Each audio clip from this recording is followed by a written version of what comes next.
Very good morning to all of you. How are you all? I hope doing well. Now, बच्चे, we in the previous lecture we have done the question number 44 I hope. ठीक है, 44 हमने किया था और हमने adjustments की तीनों केसेस हमने देखी थी. फर्स्ट 2 केसेस तो मैंने आपको समझा दी थी. Third case I will explain you when the question comes, जिससे कि आप कंफ्यूज ना हो, इसलिए मैंने अभी आपको सिर्फ 2 ही एडजस्टमेंट समझाई हैं. पहली एडजस्टमेंट में कहा गया था कि आपको न्यू कैपिटल गिवन होगी. If the new capital is given in the question then that new capital is divided among the continuing partners in new ratio. But in case 2, if the new capital is not given after the retirement of a partner, अगर retirement होने के बाद new continuing partners के लिए new capital नहीं दी है, तो उसमें 2 केस मैंने बताए थे कि या तो उनकी एडजस्टेड कैपिटल्स को ही प्लस करके टोटल करके ही न्यू कैपिटल आ जाएगी, या केस 2 में मैंने बताया था जो रिटायरमेंट होने से पहले कैपिटल्स थी सारे पार्टनर्स की, वो कैपिटल अब कंटिन्यूइंग पार्टनर्स की मानी जाएगी और कंटिन्यूइंग पार्टनर्स में वो न्यू रेशियो में डिवाइड हो जाएगी. फिर हम एडजस्टेड कैपिटल और न्यू कैपिटल का डिफरेंस निकालते हैं. कम या ज़्यादा होता है तो उसे हम कैश और बैंक से या सरप्लस करंट अकाउंट से एडजस्ट करते हैं, जैसे भी क्वेश्चन में दिया होता है. या तो क्वेश्चन में दिया होगा कि एडजस्ट करो बाय कैश, या दिया होगा adjust it by current account. ठीक है बेटा. Now see the question number 45 as per the old book and 42 as per the new book. On 31st March 2015, the balance sheet of Saman, Harish and Meeta were sharing profits and losses in the ratio of 2:3:2. मैं यहीं ऊपर लिख देती हूँ 2:3:2. Capitals are given Suman, Harish and Meeta की. मैं साथ साथ यहाँ बैलेंस ब्रॉड डाउन कर देती हूँ. समन की कैपिटल आ गई है 10 लाख, हरीश की आ जाएगी 15 लाख एंड मीता की आ जाएगी 10 लाख.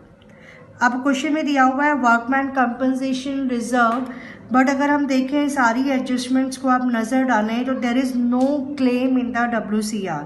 तो हम सारा का सारा वर्कमैन कंपनसेशन रिजर्व हम डिस्ट्रीब्यूट कर देंगे in old ratio, that is 2:3:2. अगर हम डिस्ट्रीब्यूट करते हैं तो समन के अकाउंट में क्रेडिट होगा 2,40,000, हरीश के में होगा 3,60,000 और जो मीता के अकाउंट में होगा दैट इज़ 2,40,000. अब हम इसके बाद 31st मार्च 2015 हरीश रिटायर्ड, तो हरीश को मैं यहाँ सर्कल कर देती हूँ. हरीश रिटायर हो रहा है from the firm and the remaining partners decided to carry on the business. It was agreed to revalue the assets and liabilities as follows. Land and buildings be appreciated by 20%. Appreciated means increase, तो हमारे लिए profit हो गया, तो by land and building आपका revaluation के credit side में आ जाएगा. आपका बताइए कितने % से इंक्रीज़ हो रहा है? 20. लैंड एंड बिल्डिंग है 19 लाख. 19 लाख का 20% अगर आप निकालते हैं तो ये इंक्रीज़ हो रहा है by 3,80,000. Machinery to be depreciated by 20%. Machinery को भी आपने घटाना है 20% से. मशीनरी अंदर है 5 लाख. 5 लाख का 20% 1 लाख, तो it means it's a loss of ₹1 lakh. फिर इसके बाद closing stock be valued at ₹4,50,000. अंदर है क्लोजिंग स्टॉक 5 लाख का, तो इसका मतलब अब आपका क्लोजिंग स्टॉक 4,50,000 हो गया है, तो 50,000 का लॉस है, तो इसलिए it will come on the debit side. Provision for doubtful debts to be made 5% on debtors. अगर आप देखें मेरे बच्चे तो डेटर्स पे पहले से कोई प्रोविज़न नहीं बना हुआ है, तो अब आपने 5% बनाना है, तो 7 लाख का 5% 35,000 का आपको लॉस हो गया. Sundry creditors to be written off by ₹65,000. तो आपके सन्ड्री क्रेडिटर्स कम हो गए हैं 65,000 से, तो आपके लिए प्रॉफिट हो गया.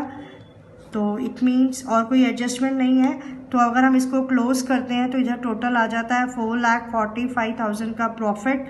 और अगर आप लॉस देखते हैं तो ये आ जाता है 1,85,000. तो इसको माइनस करते हैं तो प्रॉफिट आपकी आ रहा है 2,60,000। सो टू प्रॉफिट्स, यहाँ स्पेस नहीं है तो मैं शॉर्ट में लिख रही हूँ, to profit transfer to Suman, Harish and Meeta. तो अगर आप तीनों में बांटने हैं तो प्रॉफिट आता है समन के अकाउंट में 74,286 और हरीश के अकाउंट में आता है 1,11,428 और मीता के अकाउंट में आता है 74,286। I hope it's clear to you all. मैं दोबारा रिपीट कर देती हूँ। टू प्रॉफिट ट्रांसफर टू समन्स के अकाउंट में 74,286, हरीश के अकाउंट में 1,11,428, मीता के अकाउंट में 74,286। अब मैं रीवैल्यूएशन के प्रॉफिट को यहाँ ट्रांसफ़र कर देती हूँ तो आप देखेंगे इधर आ जाएगा 74,286, 1,11,428, 74,286। अगर आप अब देखें goodwill of the firm, goodwill of the firm कितनी दी हुई है आपको? Goodwill of the firm that is ₹5,60,000। इसमें से आप हरीश का शेयर निकाल लीजिए। हरीश शेयर ऑफ गुडविल, अगर आप 5,60,000 में हरीश का शेयर निकालते हैं, हरीश का शेयर है 3/7, तो उसका आ जाता है बेटा शेयर ऑफ गुडविल 7, ये अगर आप देखें तो 2,40,000। हरीश का शेयर ऑफ गुडविल है 2,40,000। नाउ अब आप सबसे पहले देखिए इसमें न्यू रेशियो भी दिया हुआ है 3:2। आपका समन एंड मीता का न्यू रेशियो है 3:2। तो अगर आप देखें सबसे पहले आप हरीश समन का निकालिए गेनिंग रेशियो 3/5 माइनस 2/7। तो अगर आप देखें तो समन गेन कर रहा है हाउ मच? 11/35। ऐसे ही आप निकालेंगे मीता का 2/5 माइनस 2/7, तो ये आ जाएगा आपका 4/35। So gaining ratio is equals to 11:4। अब आप समन और मीता में आप डेबिट कर दीजिए टू हरीश अकाउंट, एंट्री बनेगी Suman's capital account debit, Meeta's capital account debit to Harish capital. 2,40,000 को आप 11:4 में अगर आप करते हैं तो ये आ जाता है 1,76,000 समन के अकाउंट में डेबिट होगा, 64,000 मीता के अकाउंट से डेबिट होगा। नाउ अब आप इसकी एंट्री पार्टनर्स कैपिटल अकाउंट में कर दीजिए। अगर आप पार्टनर्स कैपिटल अकाउंट में एंट्री करते हैं तो इधर आपकी होती है by Suman's capital account by Meeta's capital account. आप हर्षित में डाल देंगे कितना? 1,76,000 समन के अकाउंट से डेबिट होगा और 64,000 मीता के अकाउंट से डेबिट होगा। इधर आ जाएगा, आप लिखेंगे टू हरीश कैपिटल, तो समन के अकाउंट से कितना लेंगे? 1,76,000 और मीता के अकाउंट से कितना लेंगे? 64,000। ये आपका हो गया। I think all the entries we have done. अब हम इसको टोटल कर लेते हैं। अगर हम देखें समन का टोटल आ रहा है 13,14,286, हरीश का आ रहा है 22,11,428, मीता का टोटल आ रहा है बेटा 13,14,286। इसको आप यहाँ ले आइए। समन का है 13,14,286, हरीश का 22,11,428, 13,14,286। अब आप टू अगर आप यहाँ देखें पूरा क्वेश्चन अगर हम पढ़ते हैं, लास्ट 7 पॉइंट कह रहा है the total capital of the new firm will be ₹35 lakh which will be adjusted by opening the current account. इसका मतलब हरीश के जाने के बाद समन और मीता की टोटल कैपिटल है 35 लाख, जो कि हम दोनों में 3:2 में डिस्ट्रीब्यूट कर देंगे। 8 पॉइंट कह रहा है amount due to Harish was settled by accepting a bill of exchange in his favor payable after 4 months। मतलब हरीश का जितना भी टोटल बैलेंस है हमें लोन में ना ट्रांसफ़र करना है ना हमें इसे पे करना है, that will be transfer to bills payable, जो कि बिल हम इसका 4 महीने के बाद इसको पे कर देंगे। तो हरीश का आप यहाँ लिखेंगे टू बिल्स पेबल। क्या लिखेंगे? To bills payable. हरीश का टोटल बैलेंस 22,11,428 बैलेंस शीट में you will show as a bills payable which will be payable after 4 months. आप समन का जो भी बैलेंस आ रहा है उसको यहाँ लिख दीजिए। 30,14,286 माइनस 1,76,000 आप करते हैं तो ये आ जाता है 11,38,286। ऐसे आप मीता का निकालते हैं 64,000 माइनस करते हैं तो इसका बैलेंस आ जाता है 12,50,286। अब आप फिर दोबारा पीछे आ जाइए। आप अगर आप यहाँ देखें हमें फर्म की न्यू कैपिटल कितनी गिवन है बेटा? फर्म्स न्यू कैपिटल हमें कितनी गिवन है? 35 lakh. Firm new capital is equals to, that is ₹35 lakh. Now it is to be divided among Saman and Mita in new ratio. So Saman's new capital is equals to 35 lakh में उसका 3/5 share बनता है तो ये बन जाती है इसकी 21 लाख। और ऐसे ही आप निकालेंगे मीताज न्यू कैपिटल।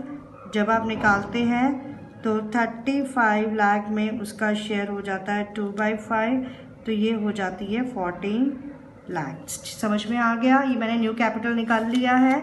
अब हम फिर दोबारा पार्टनर्स कैपिटल अकाउंट में हम जाते हैं।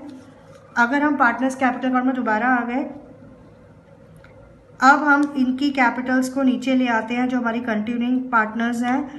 बाय समन की आ जाएगी 11,38,286 और इसकी आ जाएगी 12,50,286। इनकी जो न्यू कैपिटल आ रही है इसको यहाँ लिख दीजिए to balance carried down.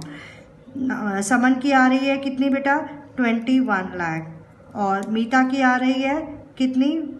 14 lakh. तो अगर आप देखें समन की एडजस्टेड, यहाँ मैं लिख देती हूँ it is your adjusted capital. Adjusted capital का मतलब होता है ओपनिंग में हमने सारा कुछ एडजस्ट करने के बाद जो कैपिटल आई है। 11,38,286 is the adjusted capital and 21 lakh is a new capital. तो इसको लेकर आना है कैश, लेकिन क्वेश्चन में कहा कि by adjusted opening current account, तो आपने करंट अकाउंट से ओपन करनी है। तो समन का कितना आ जाएगा? कितना लेके आएगा बेटा? ये जो अभी यहाँ लेकर नहीं आ रहा है, अभी हम उसकी करंट अकाउंट में इसको एडजस्ट करेंगे तो 21 लाख माइनस 11,38,286 आप करते हैं तो ये हो जाता है 9,61,714। तो इसकी कैपिटल हो जाएगी टोटल 21 लाख। सेम अगर आप मीता का देखते हैं 12,50,286 is an adjusted capital and 14 lakh is a new. He will also bring, लेकिन वो कैश अभी नहीं लेके आ रहा है, अभी हम एडजस्ट कर देंगे उसकी करंट अकाउंट से। तो इसकी करंट अकाउंट में कितना एडजस्ट होगा? 1,49,714, 1,79,714 आप करते हैं तो ये 14 लाख होता है। बेटा एक चीज़ का ध्यान रखें, ये क्रेडिट साइड में करंट अकाउंट आ रहा है but it is not a credit balance, क्योंकि इस करंट अकाउंट को फिर आप कहाँ ट्रांसफर कर देंगे? Debit side. तो इस करंट अकाउंट को हम क्रेडिट बैलेंस ना कहकर क्या कहते हैं? डेबिट बैलेंस बोलते हैं। ठीक है बेटा, and it will be shown in the balance sheet asset side. क्यों? क्योंकि ये डेबिट बैलेंस है and always asset shows a debit balance. तो अगर अब आप देखें तो हम इसको यहाँ शो करेंगे। यहाँ हमारा, मैं पहले यहीं लिख देती हूँ, समन्स करंट अकाउंट कितना आया था मेरे बच्चे? 9,61,714। ऐसे ही आप लिखेंगे मीतास करंट अकाउंट ये कितना आया था 1,49,714, ये करंट अकाउंट हमने यहाँ डाल दिया। बाकी जो कैपिटल्स हैं वो हम यहाँ डाल देंगे पार्टनर्स की। किसकी कैपिटल्स डालेंगे? समन की और मीता की। कितनी आई थी समन की न्यू कैपिटल? 21 लाख और मीता की 14 लाख। न्यू कैपिटल आपने इसको यहाँ शो करना है। बाकी जो आपका हर्षित का बिल्स पेबल था वो आपने लाइबिलिटी साइड में लिखना है। बिल हमें इसको कितना पे करना है? 22,11,428। बाकी आपके क्रेडिटर्स पहले कितने थे? 5,10,000। अब ये 65,000 से राइट ऑफ हो गए हैं, तो अब आपके पास सिर्फ क्रेडिटर्स रह गए 4,45,000 के। ठीक है, अब आप देखिए लैंड एंड बिल्डिंग आपको दी हुई है। कितनी है लैंड एंड बिल्डिंग? 19 लाख। अब ये 20% से इंक्रीज हो गई थी, तो 20% मीन्स कितना आया था? 3,80,000, तो ये हो गई 22,80,000। इसके बाद हमारी मशीनरी दी हुई है।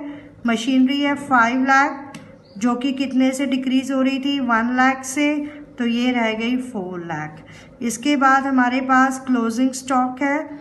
क्लोजिंग स्टॉक कितना है? 5 लाख, लेकिन हमें बताया था कि 4,50,000 का हो गया है, तो कितने से डिक्रीज हो गया? 50,000। फिर हमारे पास डेटर्स थे 7 लाख के, जिस पर हमने प्रोविज़न बनाया था 5% 35,000 का, तो हमारे डेटर्स रह गए 6,65,000।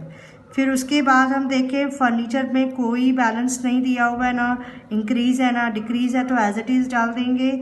इसके बाद आपको फर्म इसमें कैश दिया हुआ है। कैश कितना दिया हुआ है मेरे बच्चे?